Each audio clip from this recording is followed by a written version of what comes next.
Hyperion by Friedrich Hölderlin, page 86. Hyperion to Bellarmine.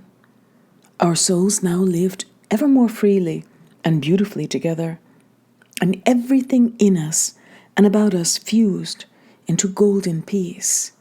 It seemed as if the old world had died, and a new were beginning with us. So pure and strong and loving and light had everything become. And we, and all that has being, floated together in blissful union, like a chorus of 1,000 inseparable tones.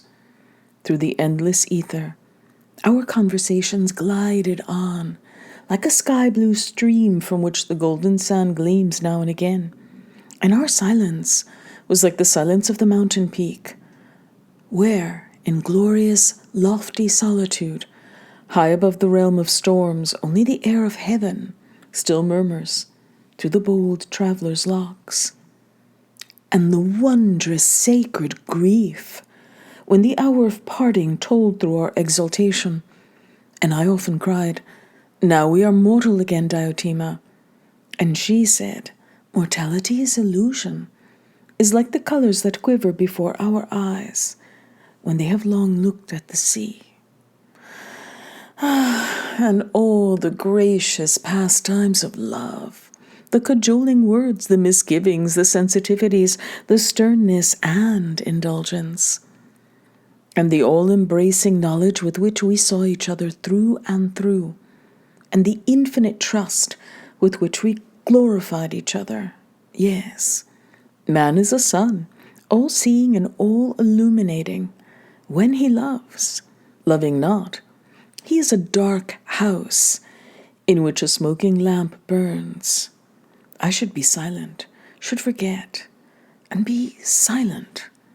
But the bewitching flame tempts me until I plunge into it headlong and, like the fly, perish. Amid all this blessed, unrestrained giving and taking, I one day felt that Diotima was becoming more and more quiet. I questioned, I implored, but that seemed only to make her yet more distant. Finally, she implored me to question her no more, to go, and when I returned, to talk of something else. That cast me, too, into a painful silence, which I found hard to bear. It was as if an unbelievably sudden fate had vowed the death of our love, and all our life was gone, from me and from all else. I was ashamed of this feeling. I knew very well that chance did not govern Diotima's heart. But what she was remained a mystery to me, and my pampered, disconsolate spirit ever demanded manifest and present love. For it, hidden treasures were lost treasures. In my happiness, I had come to forget hope. At that time, I was still like those impatient children who cry for the apple on the tree as if it were not there at all, unless it is kissing their lips. I knew no rest. Again, I implored, violently and meekly, in tenderness and anger. Love armed me with all its invincible, humble eloquence, and now, oh, my Diotima, now I had it, the enchanting confession. I have it now and shall keep it until the tide of love brings me too, with all that I am, back to our ancient home in the bosom of nature. What innocence was hers! Not yet did she know the power and richness of her heart, and sweetly terrified by the wealth within her, she buried it in the depths of her breast.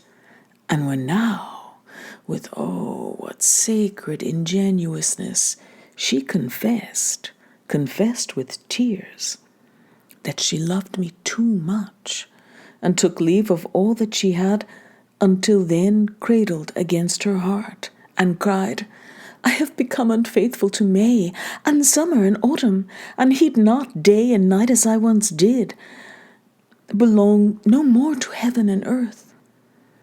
belong but to one, to one. But the bloom of May and the flame of summer, and the ripeness of autumn, the brightness of day, and the solemnity of night, and earth and heaven are united for me in that one. So do I love.